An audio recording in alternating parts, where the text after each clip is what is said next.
자, 오늘 제가 주식시장을 보니까요. 유통주가 갑자기 바닥에서 좀 반등을 하더라고요. 그래서 유통주 하면 2018년, 19년에 굉장히 안 좋았거든요. 2020년에 유통주는 반등의 가능성이 있는지를 알아보고자 어떤 일이 있었는지를 좀 설명을 드리려고 영상을 제작하게 되었습니다. 2019년의 유통주는 굉장히 안 좋았어요. 유통주 하면 크게 이제 백화점, 대형마트, 편의점, 면세점 등으로 나눌 수가 있는데요.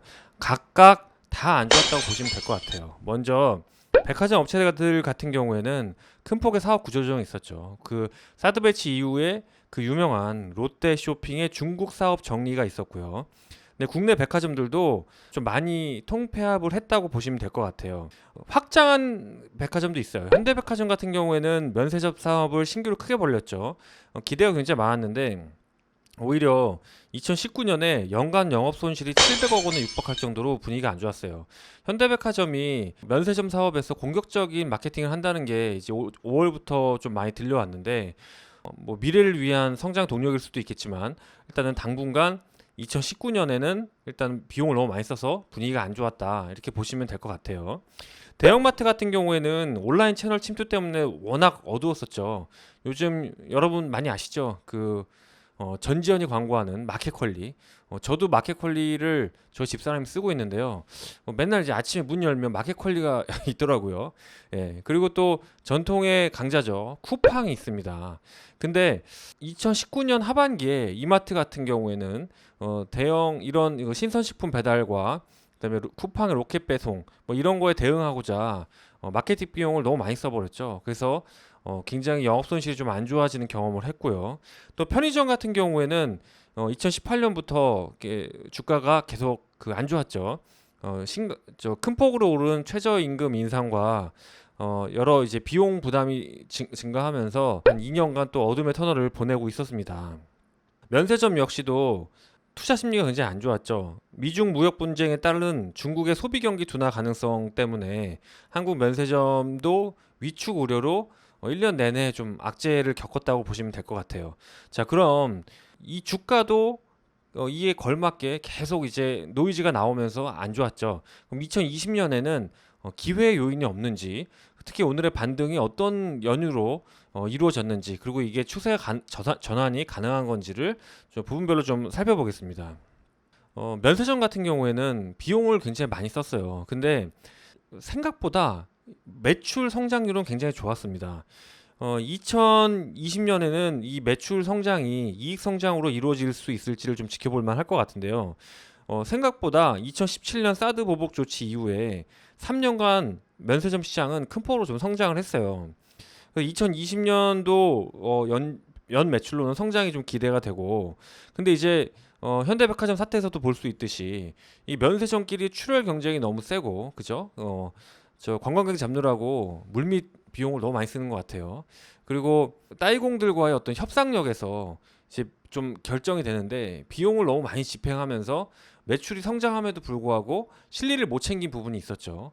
근데 이런 부분이 2020년에는 그래도 조금 개선의 여지가 있지 않을까 좀 보여지고요. 편의점 같은 경우에는 가맹점주가 이제 대표적으로 최저임금 인상에 손해를 본 뭐 그런 이제 자영업 집단으로 좀 비춰지는데, 그래도 이제 최근에 대정부 시위를 열심히 하면서 수혜를 받은 부분이 있는데, 첫 번째는 이제 근접 출점 제한입니다. 편의점 시장 같은 경우에는 이제 반경 100m 이내 경쟁 없이 출점이 제한돼서 출혈 경쟁을 안 할 수 있게 그게 이제 하나 좀 얻어낸 게 있을 거고요.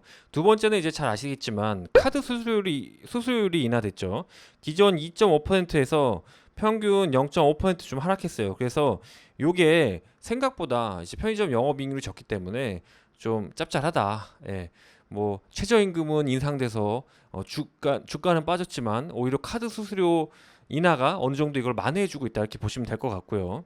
또 세 번째는 이제 임대차 보호법인데요. 옛날에는 이제 계약갱신 요구권이 5년 정도였죠. 근데 여기서 이제 임대차 보호법 계약갱신 요구권이 한 7, 8년 정도 예상했었는데 늘어나는 게 최근에 뭐 10년으로 2배가 늘어버렸죠. 게다가 또 예전에는 심야 영업이 거의 반강제였는데 이제는 심야 영업 선택권이 이제 편의점주한테 있게 됐어요. 저희 집 앞에도 이마트 있는데요. 밤 12시면 닫더라고요. 새벽에 안 하더라고요. 그러니까 심심치 않게 심야 적자 영업을 안 할 수 있는 뭐 그런 알게 모르게 좀 혜택이 돌아가고 있다. 좀 이렇게 보시면 될 것 같고요. 그다음에 대형마트 같은 경우에는 좀 호재 아닌 호재가 좀 나오고 있는 게 있는데 그게 뭐냐면 소프트뱅크가 2분기에 사상 최악의 적자가 나왔어요. 무려 7.4조 원이 나왔는데 소프트뱅크 하면 누구가 유명하죠? 손정희 회장이 굉장히 유명하죠. 손정희 회장의 스타트업 투자가 뭐 굉장히 좀 이슈가 됐는데 이 손정희 회장은 알리바바 투자해서 어마어마하게 버셨고요. 우리나라에는 쿠팡에 대규모 투자를 했죠. 근데 쿠팡이 미국의 아마존 모델을 좀 따라하는 건데 아마존과는 틀리게 이 쿠팡이 지금 그냥 매년 적자인데 MS가 늘질 않고 있어요. 아마존 같은 경우에는 계속 적자를 봐도 천문학적인 적자를 봐도 MS가 늘었는데 오히려 지금 한국의 온라인 시장 내 점유율을 보면요 춘추전국이에요. 기타 점유율이 거의 한 60% 되고요. 뭐 쿠팡, 네이버 쇼핑, 11번가, 이베이 코리아가 그냥 엎치락 뒤치락이다. 이렇게 보시면 될 것 같아요.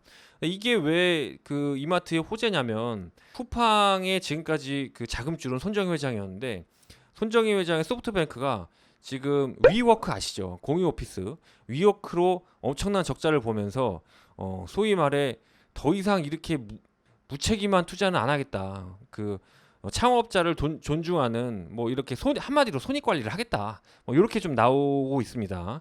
그래서 제가 볼 때는 2020년에는 편의점, 그다음에 뭐 대형마트, 그다음에 면세점 너나 할 것 없이 거의 좀 바닥을 치지 않았나 개인적으로 좀 보고 있고요. 결론적으로 말씀드리면 첫 번째 면세점 업체들 같은 경우에는 매출 성장은 꾸준히 이루어졌어요. 생각보다 이게 면세점 매출이 줄었다고 생각하시는 분이 많으신데 그렇지 않아요. 지금 사드 배치 이후에도 매출 성장은 계속 늘었어요. 근데 이익 성장이 안 좋았던 거예요. 오히려 이익이 출혈 경쟁으로 뭐 현대백화점이라든지 이렇게 막 적자를 나면서 출혈 경쟁이 있었던 거죠. 그래서 이 매출 성장을 2020년에는 좀 손익 관리가 될 것인가? 손익 관리만 되면 주가도 충분히 반응할 수 있다. 이렇게 좀 보여지고요. 두 번째는 이제 편의점 시장이 생각보다 그 편의점주 분들이 항의해서 쏠쏠하게 지금 돌아가고 있습니다. 아까 말씀드렸듯이 카드 수수료 인하됐고요. 근접 출점 제한됐고요. 그다음에 상가 임대차 보호법이 10년으로 늘었죠. 또 이런 호재 속에 이런 호재가 반영되지 않은 주가라 2020년에는 좀 관심을 갖고 보자. 물론 2020년에 소비 경기가 막 살아나냐고 저 물어보실 수 있는데 편의점은 원래 불황일 때 강합니다.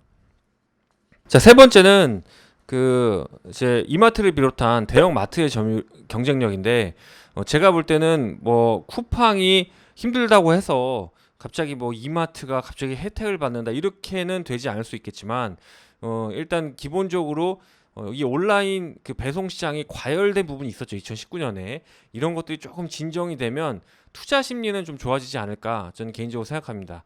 자, 2020년에 유통주는 주가는 많이 빠져 있고 악재는 반영이 돼 있고 시장에서 알려지지 않는 호재들이 있으니까 이런 걸 잘 보면서 투자하면 또 좋은 투자 기회를 누릴 수 있으실 것 같습니다. 감사합니다.